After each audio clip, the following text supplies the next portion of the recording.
দুনিয়াটাকে এত সুশোভিত করে তোমাদের সামনে তুলে ধরেছে, মনে হচ্ছে এই দুনিয়াই সব কিছু। আর এই দুনিয়া পূজারী কোনো যুবক ছেলেকে দিয়ে আপনি আল্লাহর পথে কোনো খেদমত আশা করতে পারেন না, কারণ ওর পুরো চিন্তাটা দুনিয়া কেন্দ্রিক। সকালবেলা ঘুম থেকে উঠে ও চিন্তা করে দুনিয়া, দুনিয়া আর দুনিয়া, রাতে ঘুমানো পর্যন্ত। আল্লাহকুমুত তাকাসুর, আল্লাহ পাক বলেছেন হাত্তা জুরতুমুল মাকাবির, যতক্ষণ না তোমরা কবরে পৌঁছাচ্ছ ততক্ষণ এই প্রাচুর্যের প্রতিযোগিতায় লিপ্ত আছো। দুনিয়ার সুশোভিত, এই যে দেখবে দুনিয়ার যত মোহ, এটা তোমার সামনে সহজলভ্য করা হয়েছে। অল্প টাকা দিন এত জিবি কিনুন, মাত্র এত টাকা দিন এত কিছু কিনুন। ফোন করছে মেয়ে, আপনার রিসিভ করছে। মানে নারী, এই যে অনলাইন, এই যে ইন্টারনেট, পর্নোগ্রাফি, ব্লু ফিল্ম, হারাম অ্যাফেয়ার্স, এই যে বয়ফ্রেন্ড গার্লফ্রেন্ড, এগুলোকে আপনার সামনে এত সহজলভ্য করে দিয়েছে যে একটা যুবক ছেলে চাইলেই জেনা করতে পারে। তুমি যদি চাও এখনই জেনা করতে পারবে, কেউ তোমাকে বাধা দিবে না। তোমার সামনে জেনাকে এত সহজ করা হয়েছে, তুমি চাইলে এখনই মদ খেতে পারবে, কেউ তোমাকে বাধা দিবে না। আর মদের তো লাইসেন্স দেওয়া আছে আমাদের দেশে, পতিতালয় এগুলোর লাইসেন্সও দেওয়া আছে, কেউ তোমাকে বাধা দিবে না। এটা এত সহজ কেন করে দেয়া হলো? অথচ মদ যদি উমর রাদিয়াল্লাহু আনহুর সময় কেউ পান করত, তাকে 80টা বেত্রাঘাত করা হতো। কেউ যদি জিনা করতো ওই সময়, তাহলে প্রকাশ্যে ওকে 100টা বেত্রাঘাত করা হতো। কোনো বিবাহিত ব্যক্তি যদি জিনা করতো, তাকে রজম করে হত্যা করা হতো। কেউ যদি কোনো ব্যক্তিকে অন্যায়ভাবে হত্যা করতো, তাকেও কেসাস করা হতো, হত্যা করা হতো। এগুলো তুমি আর দেখবে না। এখন তুমি দেখবে সমস্ত পাপ সহজলভ্য হয়ে গেছে। এটা এমনি এমনি হয়নি, তারা করেছে তোমার জন্যে, যাতে তোমার ভিতরের ঈমানটা চলে যায়। কারণ পাপী হৃদয় নিয়ে তুমি আল্লাহর পথে দাওয়াত ও জিহাদ করতে পারবে না। কদ আফলাহা মান যাক্কাহা ওয়া কদ খাবা মান দাসাহা, যে পবিত্র হয়েছে সে সফল, আর সে ধ্বংস হলো যার ভিতরটা কলুষিত হয়ে গেছে। তোমার ভিতরটা কলুষিত হয়ে গেছে, তোমার ভিতরে কোনো রকম চেতনাই নাই আল্লাহর পথে দাওয়াতের এবং জিহাদের, এটা ধ্বংস করে ফেলা হয়েছে। কারণ পাপ করতে করতে করতে করতে তোমার ভিতরে কালিমা লেপন হয়ে গেছে। কারণ তুমি দিনে একটা বারো আল্লাহকে বলো না আস্তাগফিরুল্লাহ ওয়া আতুবু ইলাইহি। খেয়াল করে দেখবা, কোরআন তেলাওয়াত শুনে তোমার চোখ দিয়ে কখনো পানি পড়ে না। কখনো কি খেয়াল করেছো যে কোরআন তেলাওয়াত তোমার সামনে দিনরাত করা হচ্ছে, তোমার চোখ দিয়ে এক ফোঁটা পানি বের হচ্ছে না? কেন বের হচ্ছে না? কারণ তোমার ভিতরে সেই পরিশুদ্ধ হৃদয়টা নাই, তাসকিয়া নূরটা নাই, পাপ দিয়ে ভর্তি হয়ে গেছে।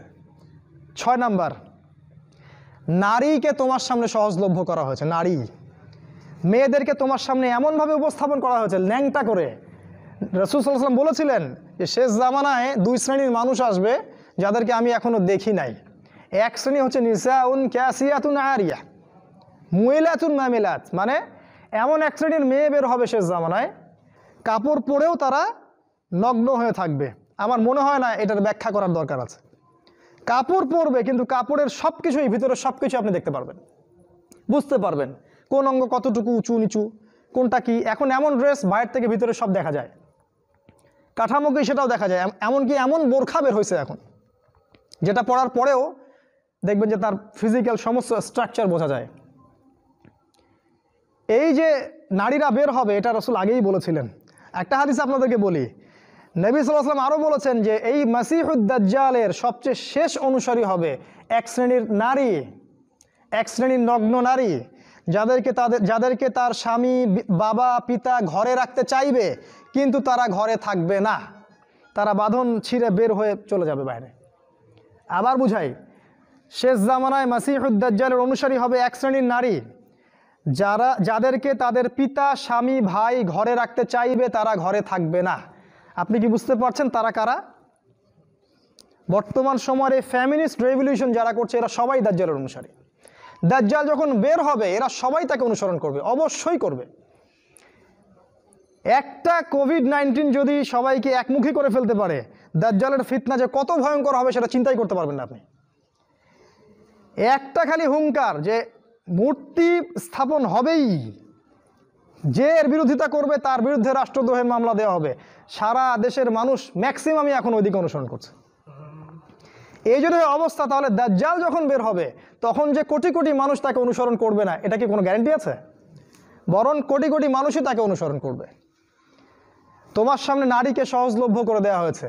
স্কুলে নারী, স্কুল কলেজের মধ্যে কো এডুকেশন, ছেলে মেয়ে একসাথে বসে পড়াশোনা করে। একটা মেয়ে এরকম নগ্ন পোশাক পরে আমার সামনে যদি বসে থাকে দিনে 5 ঘন্টা, কয়দিন আপনি জেনা থেকে দূরে থাকতে পারবেন বলেন তো? আজকে আপনি দেখা করবেন, কালকে নোট নেবেন, তারপরে দেখা সাক্ষাৎ হবে, কফি খাবেন, এক পর্যায়ে ঘুরতে যাবেন, ডেটে যাবেন, আস্তে আস্তে আস্তে আস্তে তার সাথে আপনি জেনায় লিপ্ত হয়ে যাবেন। এর জন্য কি শুধু ছেলেটা দায়ী?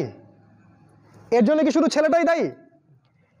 এই মেয়েটাও দায়ী, এই মেয়ের পরিবারও দায়ী, এই ছেলের পরিবারও দায়ী। আর সবচেয়ে বড় দায়ী হচ্ছে সে ব্যক্তি যে এই সিস্টেমটাকে লঞ্চ করেছে এই দেশের মধ্যে, যে সিস্টেমের মধ্যে পড়াশোনা করাচ্ছে, এরাই সবচেয়ে বড় দায়ী।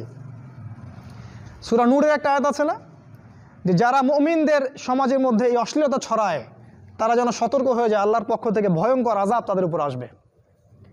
হাদিসে আসছে এমন এমন রোগ ব্যাধির উদ্ভব হবে যেটা আগে কখনো হয়নি। এই দেখেন কি হচ্ছে এখন, এমন এমন রোগ ব্যাধি আসবে অশ্লীলতার কারণে, বেহায়াপনার কারণে, যেটা আদৌ কখনো পৃথিবীতে আসে নাই।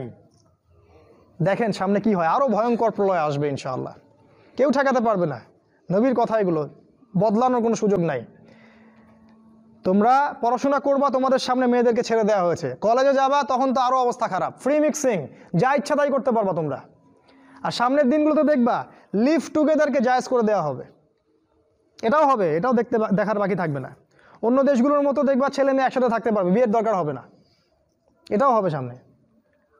মেয়েকে সহজলভ্য করে দেওয়া হবে, চাইলেই তুমি জেনা করতে পারবে। এগুলো এমনি এমনি হয়নি, ওরা প্ল্যান করে এটা করেছে যাতে তোমার ভিতরের ইমানি তেজটা নষ্ট হয়ে যায়। ওয়াকাদ খাবা মান দাসাহা, যার ইমানের তেজ থাকবে না ধ্বংস হয়ে যাবে সে।